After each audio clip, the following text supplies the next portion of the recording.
Kitab Ester. Ini adalah salah satu kitab yang sangat menarik dan tidak biasa dalam Alkitab. Kisahnya terjadi sekitar lebih dari 100 tahun setelah pengasingan bangsa Israel dari tanah perjanjian ke Babel. Dan meskipun beberapa orang Yahudi telah kembali ke Yerusalem, ingat Ezra dan Nehemia, namun banyak juga yang tidak. Jadi kitab Ester berkisah tentang komunitas orang Yahudi di kota Susan, ibu kota dari kerajaan Persia kuno. Tokoh utama dalam kitab ini adalah dua orang Yahudi, Mordekai dan keponakannya bernama Ester. Lalu ada raja Persia yang suka mabuk-mabukan dalam kisah ini. Dan ada pejabat Persia yang bernama Haman, dia sangat licik. Nah, kitab ini sangat tidak biasa dalam Alkitab khususnya karena nama Tuhan tidak pernah disebutkan, bahkan satu kali pun. Dan mungkin ini sangat mengejutkan bagi kita. Maksud saya, bukankah Alkitab ini tentang Tuhan?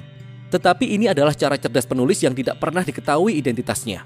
Kitab ini mengundang kita untuk membaca sambil mencari keterlibatan Tuhan. Dan ada banyak tanda-tanda mengenai hal itu di banyak bagian dalam cerita. Kisah ini penuh dengan kutipan kebetulan yang sangat aneh dan pembalikan yang ironis.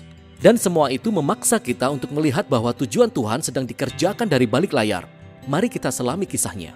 Kitab ini diawali dengan Raja Persia yang mengadakan 2 kali perjamuan yang berlangsung selama total 187 hari. Dan semua itu bertujuan untuk memamerkan kebesaran dan kemegahannya. Pada hari terakhir perjamuan, Raja sangat mabuk dan dia meminta istrinya, Ratu Wasti, untuk tampil dalam pesta itu dan memamerkan kecantikannya. Ratu Wasti menolak dan dengan sangat marah, Raja menurunkan tahta Ratu Wasti dan membuat ketetapan yang konyol bahwa semua laki-laki Persia sekarang harus menjadi tuan di rumah mereka. Lalu Raja mengadakan kontes kecantikan karena dia ingin menemukan ratu yang baru. Ini seperti sebuah opera sabun yang buruk. Tapi disinilah kita diperkenalkan pada sosok Ester dan Mordekai. Ester menyembunyikan identitas Yahudinya dan mengikuti kontes kecantikan tersebut. Dan menang. Dan Raja sangat terobsesi dengan Ester sehingga dia mengangkat Ester menjadi Ratu Persia yang baru. Setelah itu, secara kebetulan, Mordekai tanpa sengaja mendengar 2 orang sida-sida Raja bersekongkol untuk membunuh Raja. Lalu Mordekai memberitahu Ester. Dan Ester memberitahu Raja dan Mordekai mendapat penghormatan karena telah menyelamatkan Raja. Nah, di sini, sejak awal nama Tuhan tidak pernah disebutkan sama sekali. Namun semua ini seperti sudah diatur oleh Tuhan. Apa yang sebenarnya ingin dilakukan oleh Tuhan, kita harus terus membacanya. Selanjutnya kita diperkenalkan kepada sosok Haman yang sebenarnya bukan orang Persia. Dia disebut orang Agag. Dia merupakan keturunan dari orang Kanaan kuno. Ingat 1 Samuel pasal 15. Raja mengangkat Haman ke posisi paling tinggi dalam kerajaan. Dan Raja memerintahkan semua orang untuk sujud kepada Haman. Nah, ketika Mordekai melihat Haman, dia menolak untuk sujud, yang tentunya membuat Haman sangat marah. Dan ketika Haman mengetahui bahwa Mordekai adalah orang Yahudi, Haman berhasil meyakinkan Raja untuk memberlakukan ketetapan yang gila ini, yaitu untuk melenyapkan semua orang Yahudi. Dan untuk menentukan hari pembantaian orang Yahudi, Haman melempar dadu. Dadu disebut pur dalam bahasa Ibrani. Kita simpan hal ini untuk nanti. 11 bulan kemudian, pada tanggal 13 bulan Adar, semua orang Yahudi akan dibantai. Kemudian Haman dan Raja mengadakan perjamuan minum untuk merayakan keputusan mereka yang mengerikan ini. Nah, sekarang fokusnya beralih ke Mordekai dan Ester yang merupakan satu-satunya harapan bagi orang Yahudi. Mereka menyusun sebuah rencana bahwa Ester akan mengungkapkan identitas Yahudinya kepada Raja dan meminta Raja untuk membalikkan ketetapan yang sudah dibuatnya. Tetapi datang kepada Raja tanpa undangan khusus menurut hukum Persia merupakan sebuah tindakan yang bisa diganjar dengan hukuman mati. Jadi dalam sebuah pernyataan kunci, Mordekai yakin bahwa andai kata Ester tetap diam, pembebasan untuk orang-orang Yahudi akan datang dari pihak lain. Dan kemudian Mordekai bertanya dengan lantang. Dia berkata, siapa tahu, mungkin justru untuk saat yang seperti ini, engkau beroleh kedudukan sebagai ratu. Ester menanggapi dengan keberanian dan dia memutuskan untuk menghadap Raja dengan sebuah kalimat yang luar biasa. Kalau terpaksa aku mati, biarlah aku mati. Dan kita akan melihat terjadinya pembalikan yang ironis atas rencana-rencana jahat Haman. Jadi Ester menjamu Raja dan Haman dalam perjamuan pertama. Dan Ester mengatakan bahwa dia ingin membuat permohonan khusus kepada mereka berdua dalam perjamuan eksklusif di hari berikutnya. Haman meninggalkan perjamuan pertama dalam keadaan mabuk. Dan dia bertemu Mordekai di jalan. Dia menjadi penuh dengan amarah. Dan Haman menyuruh mendirikan tiang gantungan supaya Mordekai bisa digantung di situ keesokan paginya. Tidak ada yang lebih buruk bagi orang Yahudi dan bagi Mordekai. Namun, seketika kisahnya berubah. Tiba-tiba malam itu Raja tidak bisa tidur. Dan dia meminta dibacakan kitab catatan sejarah sebelum tidur. Dan kebetulan Raja mendengar tentang bagaimana Mordekai telah menyelamatkan hidupnya. Dia benar-benar telah lupa. Lalu di pagi hari, Haman datang untuk meminta izin melakukan eksekusi terhadap Mordekai. Dan pada saat itu, Raja meminta Haman untuk menghormati Mordekai di depan halayak, oleh karena dia telah menyelamatkan hidup Raja. Sehingga sekarang, Haman harus mengawal Mordekai mengelilingi kota dengan menunggangi kuda kerajaan dan meminta semua orang menghormati Mordekai. Momen inilah yang menjadi pusat dari keseluruhan kitab ini. Ini adalah momen kejatuhan Haman dan diangkatnya Mordekai ke tampuk kekuasaan. Lihatlah bagaimana semuanya terjadi. Hari berikutnya adalah perjamuan kedua Ester. Jadi raja dan Haman menghadirinya. Dan pertama-tama Ester memberitahukan kepada raja bahwa dia adalah orang Yahudi.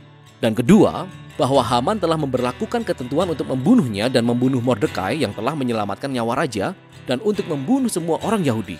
Saat itu raja sedang mabuk. Jadi ketika dia mendengar kabar itu, dia menjadi marah dalam kemabukannya. Dan dia menitahkan supaya Haman digantung pada tiang yang sudah dia buat untuk Mordekai. Ini adalah cara kematian yang ironis dan tragis bagi Haman. Namun eksekusi mati terhadap Haman tidak menyelesaikan masalah tentang ketetapan untuk membunuh semua orang Yahudi. Sekarang fokusnya beralih kepada Ester dan Mordekai yang menyusun rencana untuk membalikkan ketetapan itu. Mereka mendapati bahwa raja tidak bisa mencabut ketetapan yang sudah dibuatnya. Sebagai gantinya, raja meminta Mordekai untuk membuat ketetapan yang berlawanan. Pada hari yang sudah ditentukan bahwa semua orang Yahudi harus dibunuh, yaitu tanggal 13 bulan Adar, orang Yahudi diperintahkan untuk melindungi dirinya sendiri dan menghancurkan siapa saja yang hendak membunuh mereka. Lalu Mordekai, Ester dan semua orang Yahudi mengadakan perjamuan dan pesta untuk merayakan ketetapan baru ini. Dan Mordekai diangkat sebagai tangan kanan raja. Dan tibalah hari yang telah ditentukan. Orang Yahudi menang atas musuh-musuhnya. Pertama, mereka menghancurkan keluarga Haman dan pejabat Persia lainnya yang ikut bersekongkol dengan rencana Haman. Kemudian di hari kedua, mereka mendapat izin untuk menghancurkan orang-orang yang menentang mereka di seluruh kerajaan. Ini berakhir dengan sukacita dan perayaan karena orang Yahudi diselamatkan dari pembantaian. Kisah ini juga menceritakan bagaimana Ester dan Mordekai membuat ketetapan tentang perayaan tahunan pesta Purim yang berlangsung selama 2 hari sebagai peringatan akan pembebasan orang Yahudi dari kehancuran. Dan nama perayaan ini berasal dari dadu Haman. Ingat, Purim. Kitab ini diakhiri dengan sebuah epilog singkat tentang diangkatnya Mordekai menjadi orang nomor 2 dalam kerajaan. Sekarang kita bisa melihat kemegahan dan kebesaran kekuasaannya ketika orang-orang Yahudi semakin berkembang dalam pengasingan. Mari kita lihat kilas balik kisahnya. Perhatikan bagaimana keseluruhan kisah ini dirancang. Kisahnya penuh dengan momen pembalikan yang ironis, tapi sekarang kita bisa melihat keseluruhan kisahnya dirancang sebagai pembalikan ironis sampai ke hal-hal yang rinci. Jadi kemegahan, pesta, dan keputusan raja pada akhirnya dicerminkan oleh kemegahan, pesta, dan keputusan Mordekai. Ester dan Mordekai pertama-tama menyelamatkan raja. Tapi sekarang pada akhirnya mereka menyelamatkan semua orang Yahudi. Kemudian kita melihat pengangkatan, keputusan, dan perjamuan Haman yang dibalik oleh pengangkatan, keputusan, dan perjamuan Mordekai. Kemudian di bagian tengah, kita menemukan adegan perencanaan Ester dan Mordekai dan kemudian 2 perjamuan yang diadakan oleh Ester yang membingkai momen pembalikan terbesar di sepanjang kisah. Haman yang direndahkan dan Mordekai yang dimuliakan. Sungguh mengagumkan. Hal menarik lainnya dari kitab ini adalah ambiguitas moral tokoh-tokohnya. Ada banyak kemabukan, amarah, seks, dan pembunuhan, di mana Mordekai dan Ester menjadi bagian dari itu semua. Belum lagi pelanggaran mereka terhadap banyak perintah di dalam Taurat, seperti menikahi orang non-Yahudi atau memakan makanan yang tidak halal. Jadi, kisah ini tidak menampilkan sosok Mordekai dan Ester sebagai teladan moral. Seolah-olah kitab ini mendukung semua perilaku mereka. Namun mereka ditampilkan sebagai teladan dalam hal tetap percaya dan berpengharapan dalam situasi yang sangat buruk. Sehingga kitab Ester sampai kepada sebuah pertanyaan yang muncul di bagian awal. Mengapa nama Tuhan tidak pernah disebutkan? Sepertinya pesan dari kitab ini adalah saat Tuhan terasa tidak hadir ketika umatnya berada di pengasingan atau ketika mereka tidak setia kepada Taurat. Apakah ini berarti bahwa urusan Tuhan dengan bangsa Israel telah usai? Apakah Tuhan telah meninggalkan janji-janjinya? Dan kitab Ester mengatakan tidak. Kitab ini mengundang kita untuk melihat bahwa Tuhan bisa dan sedang bekerja dalam kekacauan dan ambiguitas moral dalam sejarah manusia.